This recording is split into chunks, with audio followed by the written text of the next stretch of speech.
أعوذ بالله من الشيطان الرجيم بسم الله الرحمن الرحيم ولكل أمة جعلنا منسكا ليذكروا اسم الله على ما رزقهم من بهيمة الأنعام فإلهكم إله واحد فله أسلموا وبشر المخبتين صدق الله العظيم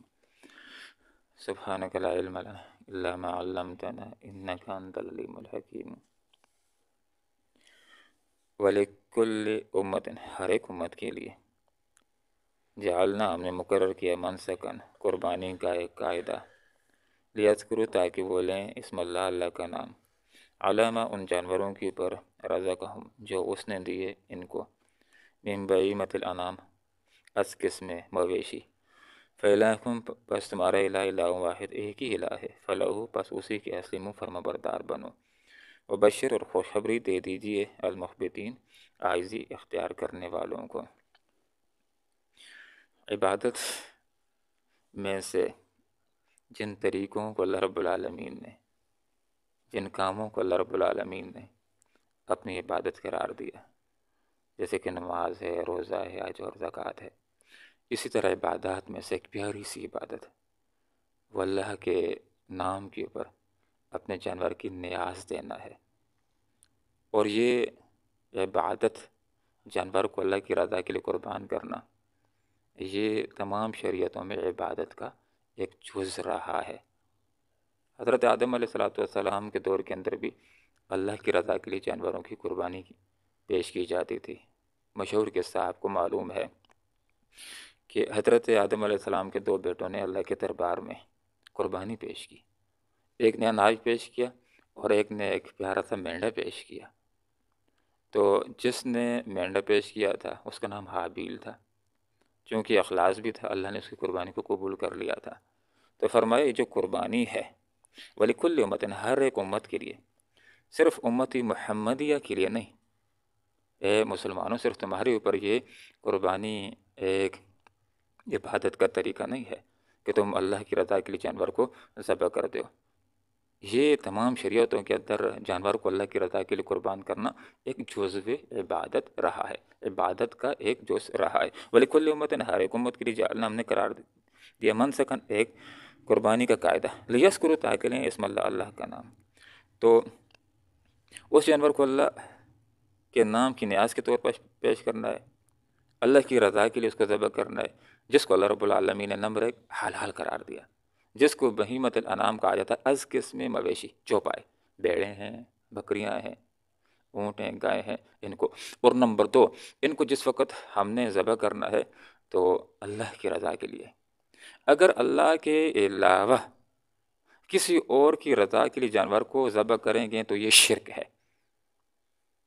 کہ اگر اس کو امام حسین کے نام کے لیے ذبح کرتے ہیں، پیر بابا کے نام کے لیے ذبح کرتے ہیں، بدھ کے لیے ذبح کرتے ہیں، کہ فلاں کی رضا کے لیے کہ فلاں ہستی خوش ہو جائے، تو یہ شرک ہوگا۔ عبادت تب ہوگا کہ جب اس کو اللہ کی رضا کے لیے ذبح کرنا ہے، بسم اللہ اللہ اکبر پڑھ کر کے اس کو ذبح کر دیا جائے، تو یہ اجر ہے، یہ ثواب ہے، اس سے اللہ رب العالمین راضی ہوتا ہے، اور عبادات میں سے ایک پیاری سی عبادت ہے۔ لیذکروا تاکہ لیں نام اسم اللہ کا علی ما رزقہم ان جانوروں کے اوپر جو اس نے ان کو دیے۔ تو یہ رزق کے معنی ہوتے ہیں اللہ کی ہر عطا کردہ چیز، صرف روٹی کو رزق نہیں کہتے، جو بھی اللہ رب العالمین نے چیز دی ہے اس کو رزق کہا جاتا ہے۔ تو یہ جانور کس نے دیے؟ یہ اللہ رب العالمین نے دیے ہیں۔ تو اللہ کی رضا کے لیے ان کو جب ذبح کیا جائے گا تو اس سے اللہ رب العالمین راضی ہوتا ہے، خوش ہوتا ہے۔ تو یہاں پر یہ بات ذکر کر دی من بہیمۃ الانعام از قسم مویشی فإلہکم، اور یہاں پر یہ بات بھی ہمیں سمجھنی چاہیے، آگے قربانی کی باتیں بھی آ رہی ہیں۔ تو جانور کو قربان کرنا اس کا تعلق صرف حاجی کے ساتھ نہیں ہے، بلکہ جو حج کے اندر نہیں، اپنے علاقے کے اندر ہے، پاکستان کے اندر ہے، کہیں پر بھی ہے، مسلمان ہے، جب عید قربان کا موقع آ گیا، صاحب نصاب ہے تو اس کے اوپر قربانی کرنا واجب ہوتی ہے۔ تو جو صاحب نصاب عید کے موقع کے اوپر قربانی کرے گا، اجر ہے، ثواب ہے، اس کے اوپر قربانی کرنا واجب نہیں کرے گا تو مجرم ہوگا، گناہ گار ہوگا۔ اور ان ایام کے علاوہ بھی ایک آدمی اللہ کو راضی کرنے کے لیے جانور اللہ رب العالمین کے راستے میں اللہ کو راضی کرنے کے لیے ذبح کر سکتا ہے، پھر اس کو گوشت تقسیم کریں۔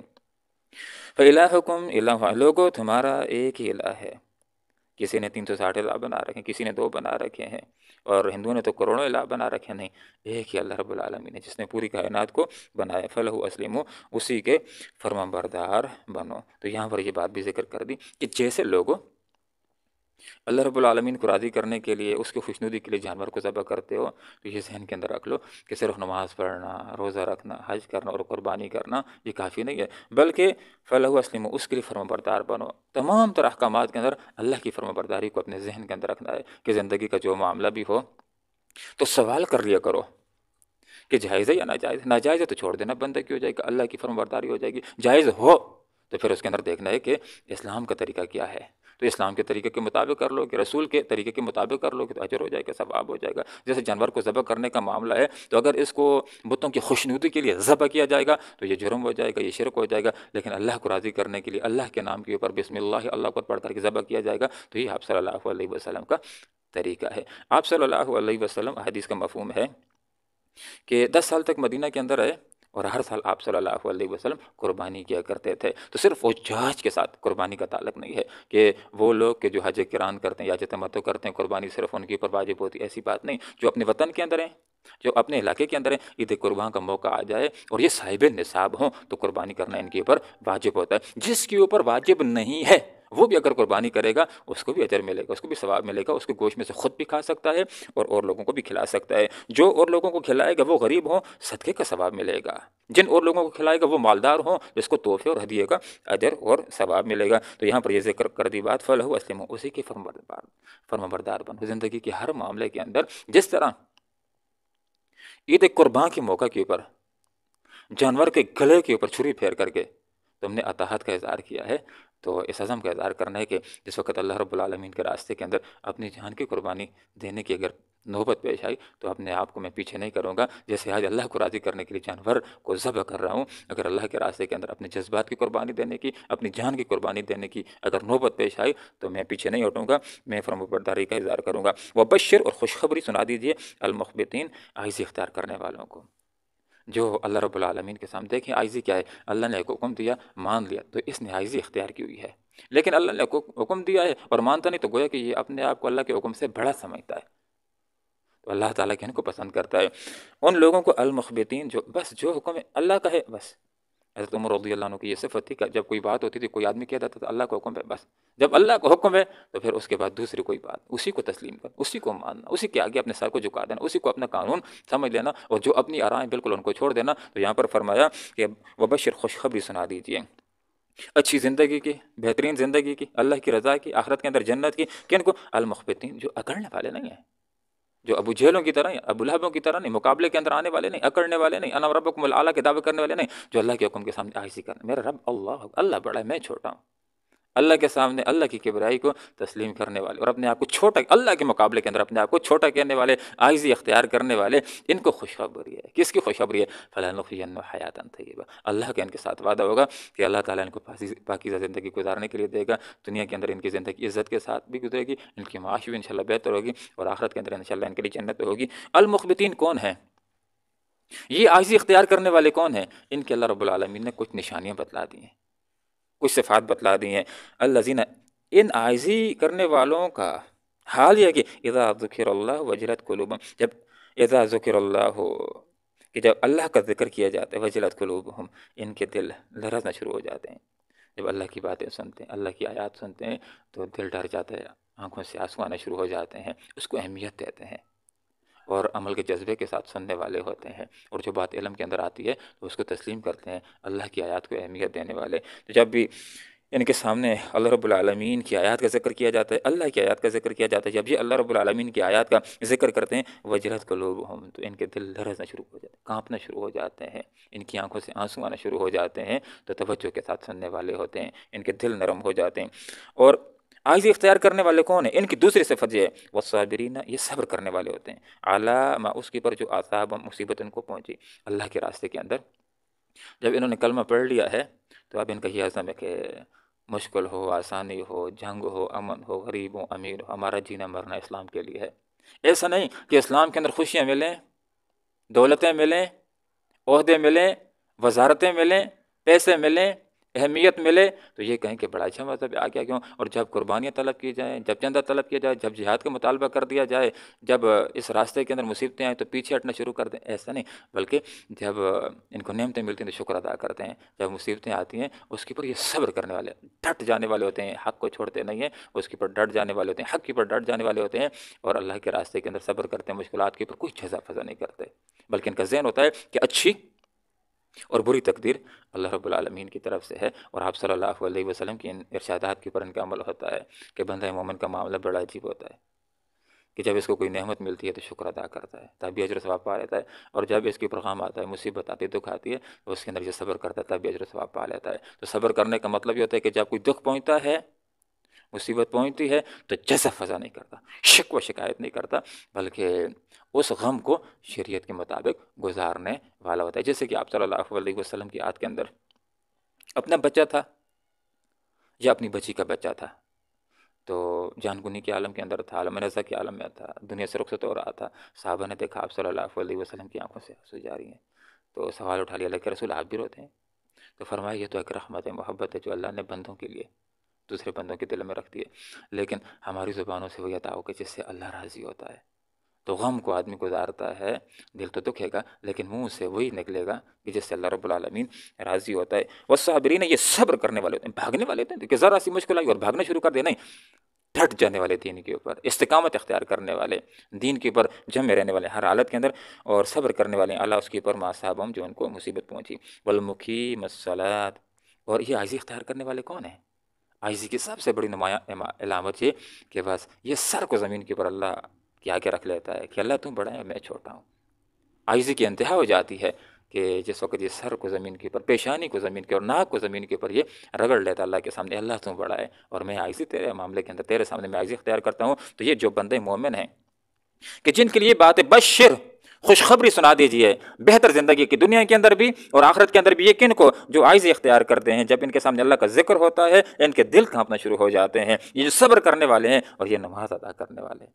اور نماز تو جس وقت ایک آدمی بالغ ہو جاتا ہے تو اسلام کا سب سے پہلا حکم جو اس کی طرف متوجہ ہوتا ہے، فرض حکم، وہ نماز کا حکم ہوتا ہے. آپ صلی اللہ علیہ وسلم نے ارشاد فرمایا کہ آخرت میں سب سے پہلے نماز کا پوچھا جائے گا. جو اس میں کامیاب اور بھی کامیاب ہو جائے گا، لیکن جو اس میں ناکام وہ اور بھی ناکام ہو جائے گا. نماز کی اہمیت کیا ہے، فضیلت کیا ہے؟ آپ صلی اللہ علیہ وسلم نے ارشاد فرمایا کہ جس نے نماز کی محافظت کی، 5 وقت کی نمازوں کو ادا کیا، خشوع و خضوع کے ساتھ نماز کو ادا کیا، تو یہ نماز آخرت میں اس کے حق میں نور، دلیل، برہان اور نجات کا ذریعہ ہوگی. اور جس نے نماز کی محافظت نہ کی تو یہ نماز نہ اس کے لیے نور ہوگی، نہ دلیل ہوگی، نہ برہان ہوگی اور نہ نجات کا ذریعہ ہوگی. حدیث کا مفہوم ہے کہ نمازی آدمی کی بخشش اللہ نے اپنے ذمے لے رکھی ہے، اور جو نماز ادا نہیں کرتا ہے اہتمام کے ساتھ اس کی بخشش اللہ رب العالمین نے اپنے ذمے نہیں لی. چاہے گا تو بخش لے گا اور چاہے گا تو نہیں بخشے گا. تو نماز کے اندر اکثر مقامات کے اوپر یہ بات نہیں ہوتی کہ اہل ایمان وہ ہوتے ہیں جو نماز کو ادا کرتے ہیں، بلکہ بات یہ ہوتی ہے کہ اہل ایمان وہ ہوتے ہیں جو نماز کو قائم کرتے ہیں. یہاں پر بھی قائم کی بات ہے. تو قائم کے اندر 2-3 نمازوں کا ذکر نہیں، قائم کا مطلب ہے پوری 5 نمازیں پڑھتے ہیں، خشوع و خضوع کے ساتھ ادا کرتے ہیں، ہر نماز کو آخری نماز سمجھ کر کے ادا کرتے ہیں، اور بہترین اہتمام کے ساتھ نماز کو پورے اراکین اور اس کے پورے آداب کے ساتھ نماز کو ادا کرتے ہیں، پورے رکوع و سجود کے ساتھ نماز کو ادا کرتے ہیں. وَمِمَّا اس میں سے رزقناہم جو ہم نے ان کو دیا ينفقون اس میں سے خرچ کرتے ہیں. تو اللہ رب العالمین نے رزق اللہ کی ہر عطا کردہ چیز کو کہا جاتا ہے. اگر اللہ نے دولت دی ہے اس میں سے اللہ کے راستے میں ایسا بناتے ہیں.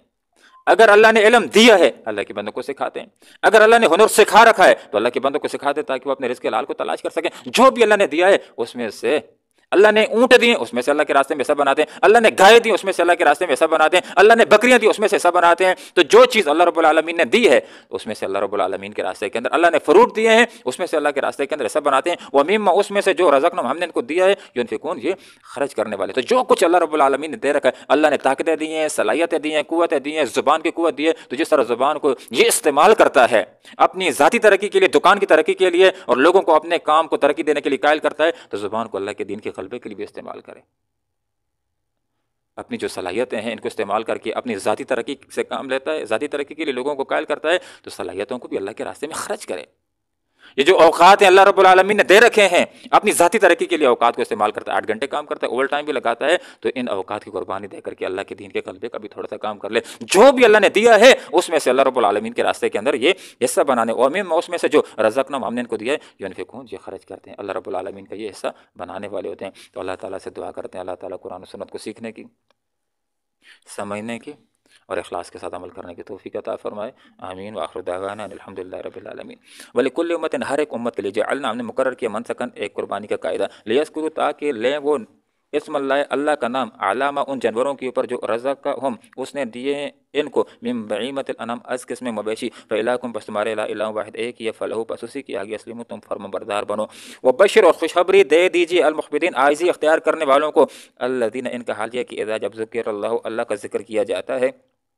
وجلت، تو کہاں پڑتے ہیں، قلوبہم، ان کے دل، والصابرین، اور یہ صبر کرنے والے ہوتے ہیں، علامہ، اس کے اوپر جو مصیبت اصحابہم پہنچی ان کو، والمقیمی، اور قائم کرتے ہیں صلاۃ، نماز، ومما، اور اس میں سے جو رزقناہم، ہم نے دیا ان کو، ينفقون، خرچ کرتے ہیں اللہ کے راستے میں۔ اللہم ربنا آتنا فی الدنیا حسنہ وفی الآخرۃ حسنہ وقنا عذاب